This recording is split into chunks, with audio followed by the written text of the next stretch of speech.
Commander Jack Nelson looked out the viewport of the Earth space vessel Horizon as it drifted near Saturn's rings. The ship hummed quietly around him. It was supposed to be a simple mission: fix the broken monitoring stations in the outer solar system, then head back to Earth. No excitement, just routine work. Jack sipped his coffee and ran a hand through his short brown hair. He had been in space for 15 years, but he never got tired of the view. Saturn's rings glowed softly in the distant sunlight. His crew of 6 was busy with their morning tasks.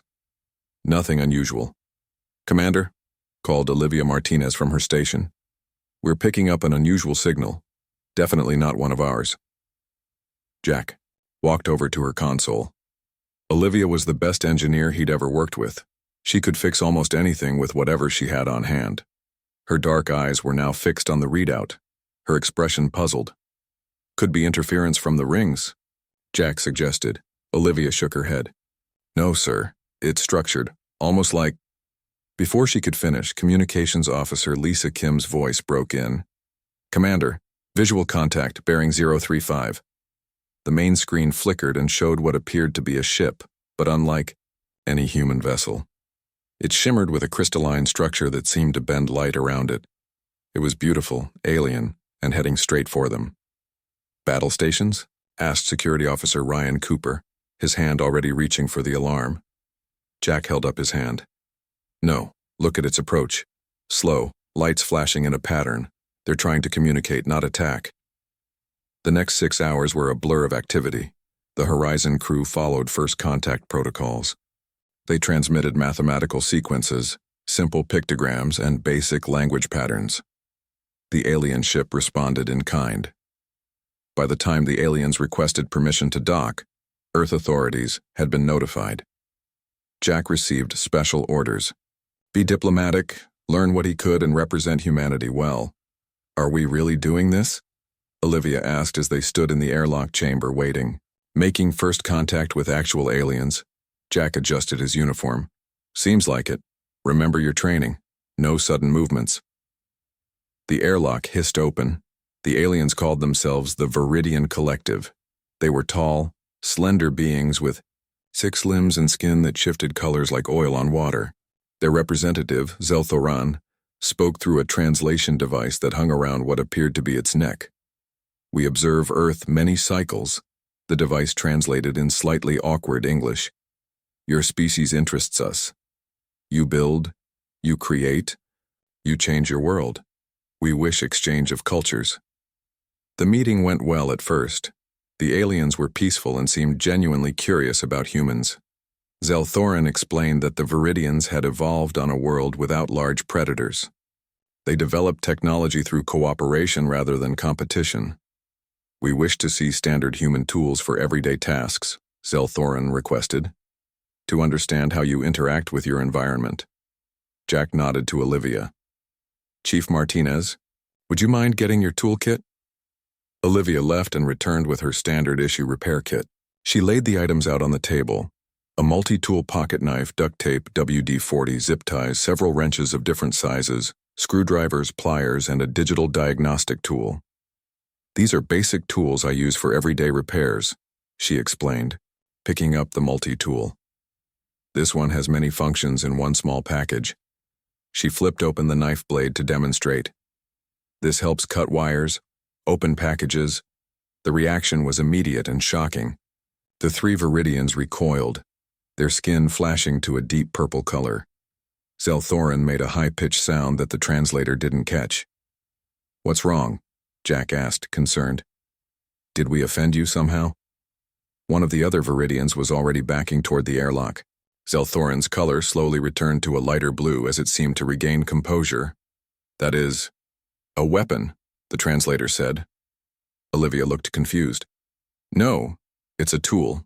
See?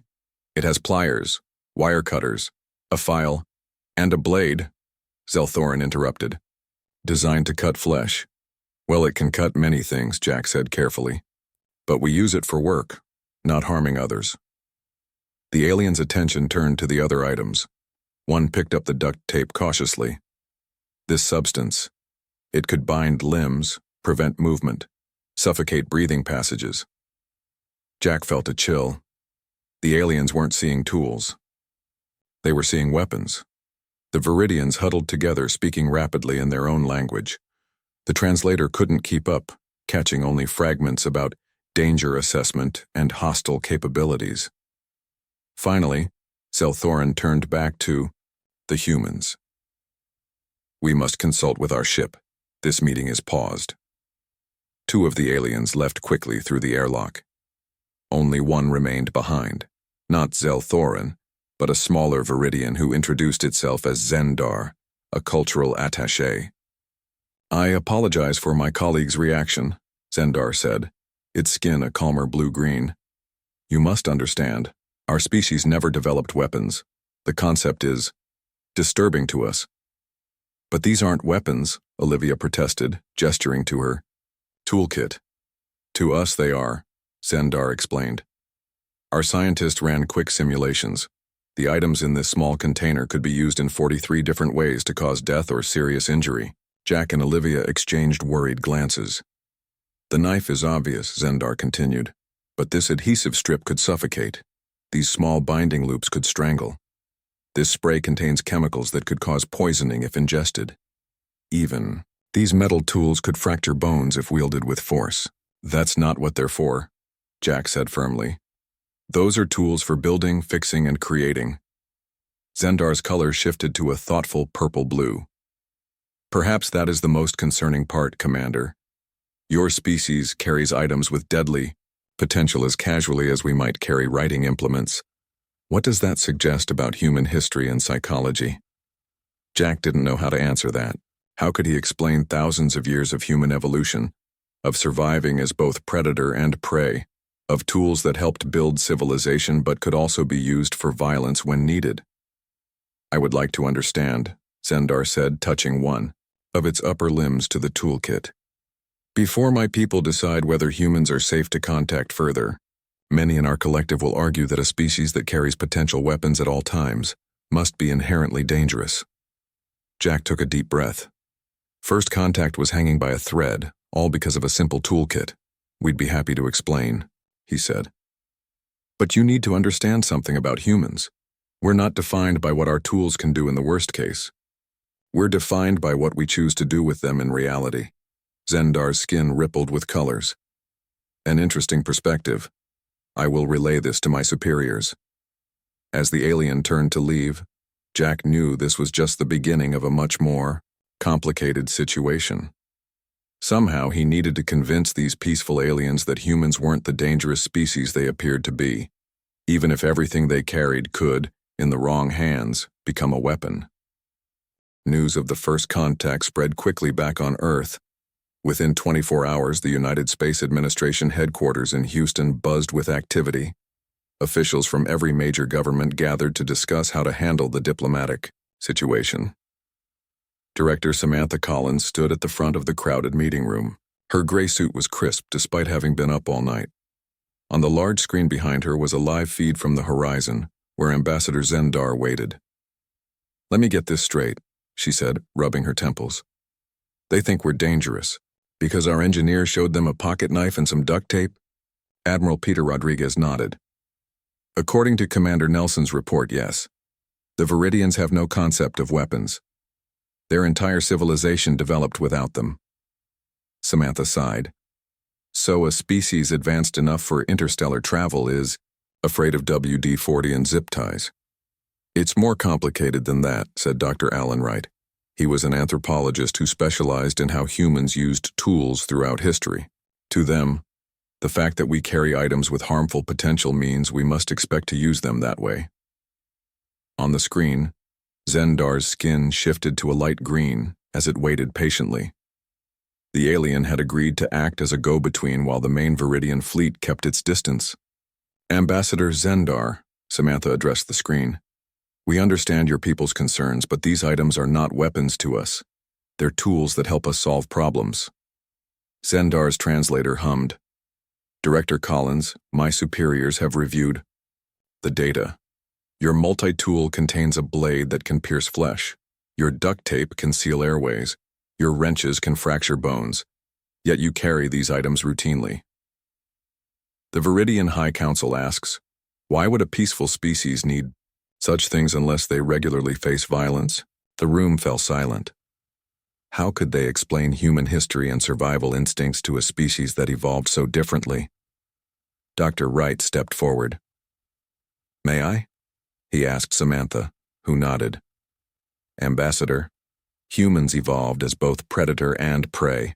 For millions of years, we needed tools to survive, to hunt, to build shelters, to protect ourselves from animals. Our tools developed from those survival needs. Zendar's skin rippled with blue and purple patches. Yet you no longer face such threats in your daily existence. Why continue to carry potential weapons? Because we're problem solvers, Dr. Wright explained. A knife isn't just a weapon. It's a way to open packages, cut rope, slice food, whittle wood into art. We see multiple uses for everything. The conversation continued for hours. The humans tried to explain their relationship with tools while Zendar relayed increasingly concerned messages from the Viridian High Council. Just when they thought progress was being made, Zendar received a new transmission from the Viridian fleet. The alien skin turned a deep, alarmed purple. My superiors have reviewed data from your public information networks, Zendar said. They discovered that human dwellings contain even more concerning items. Kitchen knives, with blades larger than the multi-tool. Baseball bats made of hardened wood or metal. Power tools that can cut through solid materials. Samantha closed her eyes briefly. Yes, we have those things. For cooking, sports, and building. And yet each could cause great harm, Zendar pointed out. Even your cleaning chemicals could be toxic if misused. Admiral Rodriguez leaned over to Samantha. They've been watching our television and internet. They probably think we're homicidal maniacs. Dr. Wright tried again. Ambassador, having the capacity for violence doesn't mean we choose violence. Most humans go their entire lives without harming another person, and yet you are prepared to at all times. Zendar countered. My people find this deeply troubling. Back on the horizon, Commander Nelson and his crew watched the broadcast with growing concern. The diplomatic talks weren't going well. This is ridiculous, Olivia said, pacing the small conference room. They make it sound like we're all just waiting for a chance to attack someone. Lisa Kim, the communications officer, looked thoughtful. Maybe we're approaching this wrong. Instead of telling them our tools aren't dangerous, we should show them why we need versatile tools in the first place. Jack raised an eyebrow. What do you have in mind? Sir, request permission to invite Ambassador Zendar to tour our ship, to see our tools in action, used for their intended purposes. Jack considered this. It could work, or it could give them even more reasons to think we're dangerous. Ryan Cooper, who had been quiet until now, spoke up. Commander, with respect, they already think we're dangerous. We need to show them we're practical. Jack nodded and opened a channel to Houston. Director Collins, we have a suggestion. The next day, Ambassador Zendar agreed to tour the horizon. The alien seemed nervous at first, its skin shifting between cautious blues and anxious purples. Olivia led the tour, starting in the kitchen. See, this knife is for preparing food, she explained, chopping a carrot. Not for hurting anyone. Zendar watched carefully. Your species requires such sharp implements for sustenance? It makes it easier, Olivia said. But watch, same knife can also help open this stubborn package. They moved through the ship. In the maintenance bay, Ryan showed how screwdrivers and wrenches kept the life support systems working properly. In the communications center, Lisa demonstrated how a simple pen could write important messages, not just be used as a stabbing implement as the Viridians had feared. Zendar's color gradually shifted to a more neutral blue-green. The alien was starting to understand. Your species is very adaptable, Zendar observed. You see uses for objects beyond their obvious function.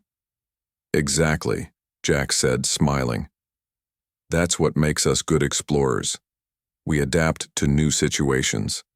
That's when the alarm sounded. Warning, power coupling failure in Section C, announced the ship's computer. Coolant leak detected. Jack's smile vanished. That's near the auxiliary reactor. Olivia was already grabbing her toolkit. If the coolant reaches the electrical systems, evacuate to emergency stations, Jack ordered, then turned to Zendar. Ambassador, please follow Officer Cooper to safety. But as they rushed down the corridor, an explosion rocked the ship. Jack, Olivia, Zendar, and 2 crew members were thrown into a maintenance section. The blast door sealed automatically behind them, trapping them inside. Smoke filled the air. Warning lights flashed red. Through the small window in the blast door, they could see the rest of the crew on the other side, trying to override the emergency lockdown. The system's fried, Lisa called through the intercom. We can't open it from here. Jack checked the status panel. Coolant is leaking into this section. We have maybe 5 minutes before it reaches toxic levels. Zendar's skin turned white with fear. Are we going to die, Commander? Jack looked at Olivia, who was already pulling out her toolkit, the same one that had so frightened the Viridians earlier. Not if we can help it, Jack said. Olivia, what do you need? Your pocket knife, the duct tape, and those zip ties, she said, already removing an access panel. And someone to hold this flashlight. As toxic coolant began seeping into the room, Olivia worked quickly with the tools that the Viridians had seen only as weapons. Now they were the only things standing between life and death. Zendar watched, skin shifting between fear and fascination, as the humans transformed their weapons cache into something else entirely, a chance for survival. Time was running out. The coolant leak was spreading across the floor of the sealed maintenance section. Its blue-green color might have been pretty if it wasn't so deadly. Jack, Olivia, and Zendar were trapped, with toxic fumes starting to fill the air. What is she doing? Zendar asked, skin flashing anxious colors as Olivia worked on the access panel with her multi-tool. Trying to save our lives, Jack said, holding the flashlight steady for her. Ryan, check the emergency masks. We might need them soon. Ryan Cooper nodded and went to the wall cabinet. Only 3 masks, Commander, and I don't think they'll fit the ambassador's face. Zendar's skin turned a pale white. The alien watched as Olivia used the knife part of her multi-tool to strip wires, then used the pliers to twist them together. The same tool you feared as a weapon, Jack said softly to the alien. Might be our only hope right now. Olivia glanced up from her work. I need to bypass the safety lock on the door, but the circuit board is fried. Hand me those zip ties. Jack passed her the plastic ties. Olivia used them to secure a bundle of wires together. Her fingers moved quickly despite the growing headache from the coolant fumes. These ties, she explained to Zendar, who was watching closely, can hold wires together where they need to connect, just like they could hold parts of a ship together in an emergency. Or restrain an enemy, Zendar said quietly. Yes, Jack admitted. Many things can be used in different ways. But right now they're helping us fix this door. The coolant was rising. It had reached their ankles. Through the small window in the blast door, they could see Lisa and the other crew members working frantically to help from the other side. The manual override is completely fried, Olivia muttered. We need to create a new circuit path. She looked around, then pointed to a metal panel on the wall. I need that. Ryan yanked it free and Olivia quickly cut it into strips using the metal shears on her multi-tool. Hold this, she told Zendar, handing the alien a strip of metal. Careful, the edges are sharp. Zendar hesitated before taking it. You created a cutting tool from your multi-tool. Yes, Olivia said, not looking up from her work. And now I'm using it to make a conductor that might save us. The coolant reached their knees. The fumes were getting stronger. Ryan distributed the masks, keeping one for himself and giving the others to Jack and Olivia. What about the ambassador? Jack asked. Ryan shook his head. Won't fit their face structure. Jack removed his mask and offered it to Zendar. Here. It's not perfect, but it might help filter some of the fumes. You would give me your protection? Zendar asked, skin shifting to a surprised yellow color. Of course, Jack said. That's what humans do. We help each other. Zendar took the mask but didn't put it on. Instead, the alien reached into a pocket in its shimmering outfit and pulled out a small device. Perhaps I can help too. The device expanded into a thin film that Zendar spread over its face. Our respiratory systems are different. This should protect me for a short time. Great, Jack said, coughing slightly as he took back his mask. Olivia, how's it coming? Almost there, she said. She had created a makeshift circuit using the metal strips. Now she was using the duct tape, the same tape the Viridians had, feared could be used to bind someone, to insulate the wires. The door uses a hydraulic system, she explained. If I can redirect power to the emergency release. The ship shuddered again. More coolant poured in, now reaching their waists. Whatever you're doing, do it fast, Ryan said, looking at the toxic liquid with concern. Olivia connected the last wire. Nothing happened. She frowned, checking her work. Maybe the connection isn't strong enough, she muttered. She reached into her toolkit again and pulled out the WD-40. Spraying it on the connection, she explained. This helps conduct electricity better between the metal parts. Jack nodded. The same spray that your people thought could be poisonous, Ambassador, is now helping to clean electrical connections. Zendar watched with fascination as Olivia made the final connection. This time, there was a loud clunk as the starter mechanism activated. It's working, Ryan shouted. The blast door slid open a few inches, then stopped. Power's too weak, Olivia said. We need to push it the rest of the way. Jack and Ryan positioned themselves at the gap and pushed with all their strength. The door moved slowly, grinding against its track. Ambassador, Jack called, straining with effort. We could use another pair of hands. Without hesitation, Zendar moved to help, placing 4 of its 6 limbs against the door. With the aliens' added strength, the door slid open enough for them to escape. They stumbled out into the corridor where Lisa and the others waited. Emergency teams were already arriving with equipment to contain the coolant leak. Medical team to the bridge, Jack ordered, coughing. And someone get Ambassador Zendar checked out too. An hour later, after being cleared by the medical officer, they gathered in the ship's meeting room. The crisis was over. The coolant leak had been contained, and the damaged section sealed off for repairs. Zendar's skin had returned to a calm blue color. The alien looked at each of the humans in turn. I must thank you, Zendar said. Especially you, Engineer Martinez. I now understand something important about humans. What's that? Olivia asked. The same tools that my people feared as weapons saved our lives today. The knife that could cut flesh-stripped wires instead. The bindings that could restrain an enemy-held circuits together. The tape that could suffocate sealed dangerous leaks. Jack nodded. That's what we've been trying to explain. Our tools are just that. Tools. What matters is how we choose to use them. Zendar was quiet for a moment. Our species evolved without predators, without the need to hunt or defend ourselves. We never developed the capacity to see multiple uses for objects. We create specific tools for specific purposes. And we create adaptable tools for unpredictable situations, Jack said. Yes, Zendar agreed. I believe I understand now.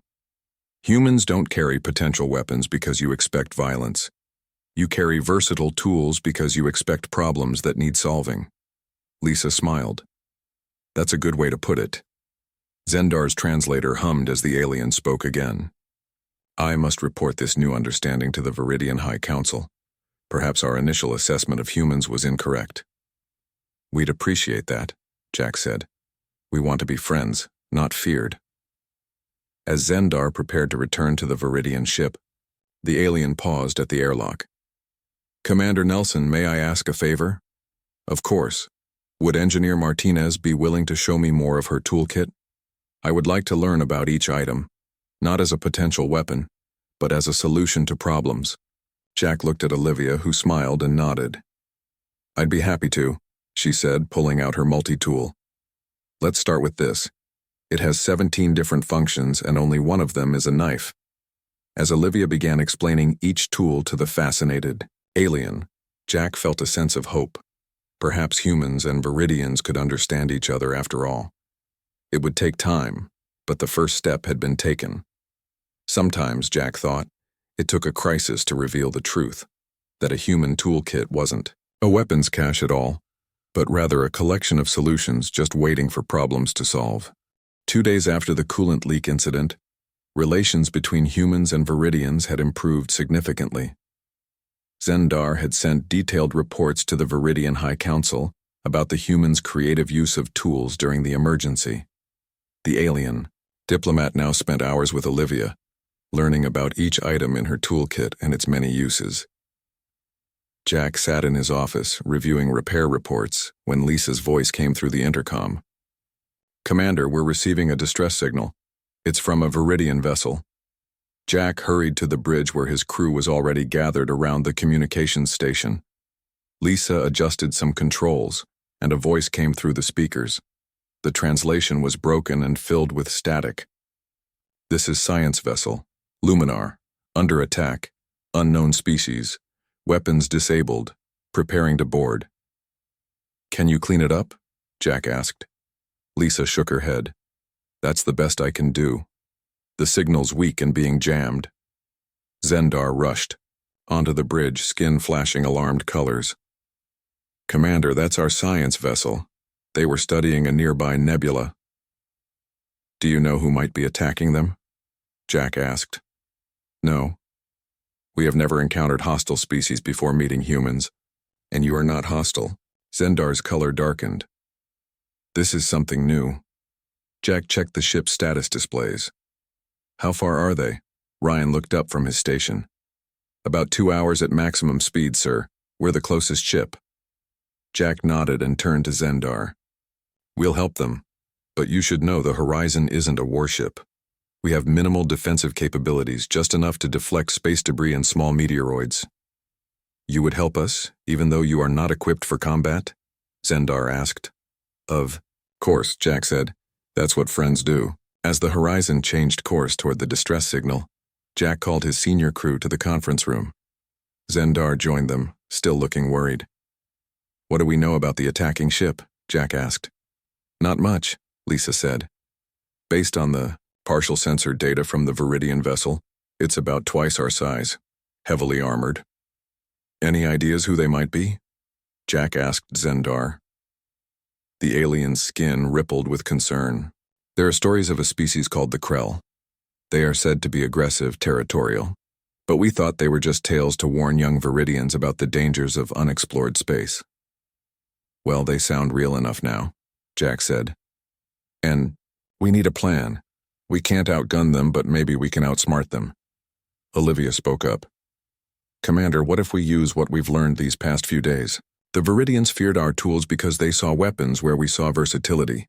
What if we use that versatility now?" Jack raised an eyebrow. "You want to fight an alien warship with a multi-tool and some duct tape?" "Not exactly," Olivia said, with a small smile. "But we have a whole ship full of equipment that was designed for one purpose but could be used for another." For the next hour, they planned. Each crew member contributed ideas based on their expertise. By the time the Horizon approached the coordinates of the distress signal, they had a strategy. The Viridian science vessel came into view on their screens. It was beautiful, crystalline and delicate like all Viridian technology. But now it was dark in places where power had failed. A much larger ship hovered nearby, angular, black, with weapons ports visible along its hull. "That's a Krell warship," Zendar confirmed, skin pale with fear. "My people cannot fight them." "Then it's good we're here," Jack said. "Lisa, open a channel to the Krell ship." After a moment, a harsh voice responded. "Human vessel, this is not your concern. Leave or be destroyed." The view screen showed a reptilian face with yellow eyes and tough scaled skin. The Krell commander looked surprised to see humans. "This is Commander Jack Nelson of the Earth space vessel Horizon. The ship you're attacking belongs to our friends. We request that you withdraw immediately." The Krell laughed, a dry, rasping sound. "You are not a warship. You have no significant weapons. What will you do, human?" Jack smiled. "That's for us to know and you to find out. You have 10 minutes to withdraw." The Krell commander cut the communication. "They're scanning us," Ryan reported. Looking for weapons, probably. Good, Jack said. Let them see we don't have any. Olivia, how's your team doing? Ready, sir, she replied. We've modified the maintenance drones as planned. The 3D printer is finishing the last components now. Jack turned to his crew. You all know the plan. We can't outgun them, but we can outsmart them. They'll try to board us. Let them. Then we show them what humans can do with a toolkit. 10 minutes later, the Krell ship fired a warning shot across their bow. No response from them, sir, Lisa reported.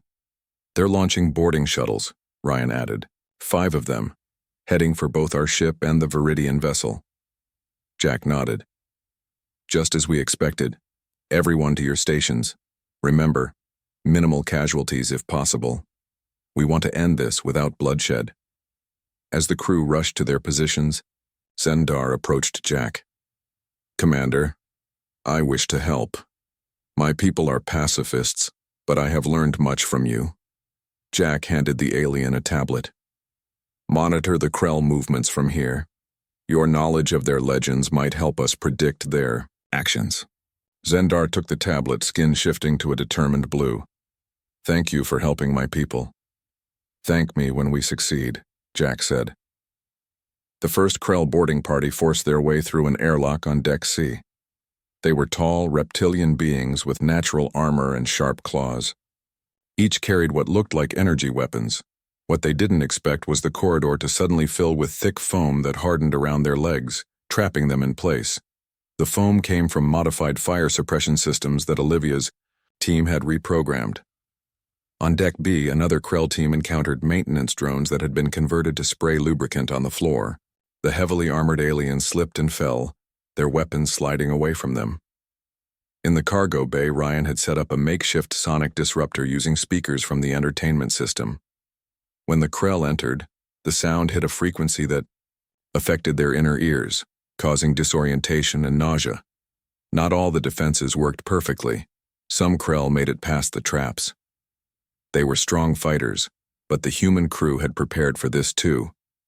Using tools from around the ship, cargo hooks, pipe sections, even kitchen implements, they defended themselves without killing their attackers.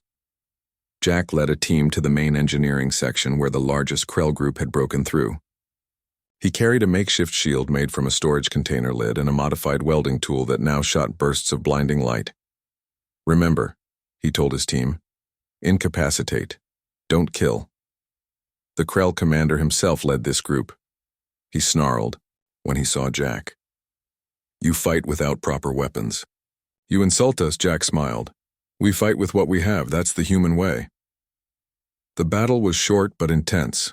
The Krell had superior strength and natural armor, but the humans had creativity and improvised tools. When it was over, the Krell commander found himself trapped in a net made from cargo straps, while his soldiers were similarly captured or contained. Jack looked at the angry Krell leader. Now, shall we discuss your withdrawal from Viridian space? The Krell commander stared at Jack with yellow eyes full of confusion. For the first time, the reptilian alien seemed uncertain. You could have killed my warriors, the Krell said. Yet you used restraints, traps, not proper weapons. Jack stood with his arms crossed. Around him, his crew watched over the captured Krell warriors. None of the aliens had been seriously injured, just restrained with improvised tools and equipment. Killing isn't our first choice, Jack explained. We prefer to solve problems without violence when possible. The Krell commander shifted in his restraints. But you are warriors. You defeated my boarding parties. We're explorers, Jack corrected, who learned to be creative with our tools. Zendar stepped forward, skin glowing a confident blue that Jack hadn't seen before. Commander Jack, the Viridian science vessel reports that all Krell on their ship have been contained using your methods. Their crew is safe. The Krell commander's eyes widened. The Viridians are pacifists, they have no weapons. They had humans to help them, Zendar said simply. An hour later, the Krell commander sat across from Jack in the Horizon's conference room. Ryan stood guard, holding a modified power tool that looked enough like a weapon to keep the Krell respectful. Zendar and Olivia were also present. I am Commander Traslar of the Krell Dominion, the alien said formally. You have defeated my warriors without bloodshed. This is unknown to us. I'm glad we could show you another way, Jack said. Now, why did you attack the Viridian ship? Traslar's scaled face showed something like embarrassment. The Krell expand. It is our way. We find new territories, new resources. The Viridians were in space we wished to claim. They refused to leave. Because they were conducting scientific research, Zendar said. Peaceful studies of the nebula. The Krell commander nodded. We do not understand peaceful studies. When we encounter other species, they either fight or flee. Jack leaned forward. And when you encountered us? We did neither. Yes, Traslar admitted. You are different. You had no weapons but fought as if you did. You could have destroyed my warriors but chose not to. Olivia spoke up. We use tools the way we always do to solve problems. Your boarding parties were just another problem to solve. Something like respect flickered in the Krell commander's eyes. In our culture, showing mercy to an enemy is rare. It means you consider them worthy of life. We consider all life worthy, Jack said. That's why we chose to capture rather than kill. Traslar was quiet for a moment. Then he made a strange gesture with his clawed hand. I offer combat pause between Krell and humans, and between Krell and Viridians under human protection. Zendar's skin rippled with surprise. Combat pause? Is that like a truce? Similar, the Krell said. It means we will not fight for now, while we reconsider. Jack nodded. We accept your combat pause, Commander Traslar, and we'd like to suggest something more permanent, perhaps a defined border between Krell space and Viridian research areas. Acceptable, Traslar said after a moment. The nebula holds little value to us. We merely wish to show dominance. After the meeting, the Krell were allowed to return to their ship. As Traslar prepared to leave, he paused at the airlock and turned to Jack. Human commander, I must ask, how did your species become so skilled at turning simple items into effective weapons? Jack smiled. That's just it. We don't see them as weapons first. We see them as tools with many possible uses. One of those uses might be defense, but that's rarely our first thought. Traslar made a sound that might have been laughter. Fascinating. My superiors will not believe that we were defeated by maintenance drones and fire suppression foam. Tell them to prepare for more surprises if they choose to break our agreement, Jack said, his voice friendly but firm. After the Krell ship departed, the crew of the Horizon helped the Viridian scientists repair their vessel. The two ships remained together for several days, their crews working side by side. On the final day, the Viridian High Council sent a formal message. Lisa played it on the main screen for everyone to hear. A senior Viridian with silver-blue skin appeared. Commander Nelson and crew of the Earth vessel Horizon, the Viridian Collective extends our deepest gratitude. You have protected our people without resorting to the violence we once feared from your species. Jack nodded respectfully. We were happy to help, Council Elder. Ambassador Zendar has shared detailed reports about humans, the Elder continued. We now understand that what we first perceived as a species carrying weapons is actually a species carrying solutions. This changes everything. 1 week later, the Horizon was on its way back to Earth. The mission had changed dramatically from a simple repair job to a first contact, a rescue mission, and now a diplomatic success. Earth authorities were eager to formalize relations with both the Viridians and, surprisingly, the Krell, who had reached out through intermediaries. Jack found Olivia in the ship's recreation room, organizing her toolkit. New additions? He asked, noticing some unfamiliar items. Olivia nodded. Gifts from Zendar, Viridian tools. They're designed for very specific purposes, almost too specific. This one only works on their crystalline technology and nothing else. Not very adaptable, Jack noted. That's what makes humans special, I think, Olivia said, holding up her multi-tool. We create things that can be used in multiple ways. It's not about violence, it's about preparation. And that's what the Viridians finally understood, Jack said. that carrying tools with multiple uses isn't about expecting trouble. It's about being ready for anything. Later that evening, Jack sat in his quarters writing his report. How could he explain to Earth authorities what they had learned? That humans weren't the violent species the Viridians had initially feared, nor were they the purely peaceful species the Viridians aspired to be. Humans existed somewhere in between, capable of both creation and destruction, but generally choosing creation first, he wrote. The incident with the Krell demonstrated why humans approach tools the way we do. Our ability to repurpose everyday items gave us an advantage that purpose-built weapons might not have. The Krell expected conventional defense, but encountered human ingenuity instead.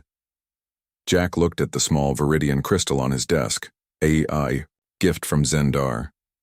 It caught the light and scattered it in beautiful patterns. The alien had explained that Viridians created beautiful, specific things, while humans created adaptable, multi-purpose things. Neither approach was better, just different. Perhaps, Jack wrote in his conclusion, the greatest tool humans possess isn't physical at all. It's our ability to see multiple solutions to any problem, to adapt what we have to what we need. And, if aliens discovered the truth that a human toolkit is basically a weapons cache, they also discovered the more important truth. We'd rather build than destroy, connect than conquer, solve than fight. He sent the report and looked out at the stars. Somewhere out there, the Viridians were sharing what they had learned about humans, and somewhere else, the Krell were likely rethinking their approach to expansion. One toolkit had changed how two alien species saw humanity. Not bad for a few simple tools.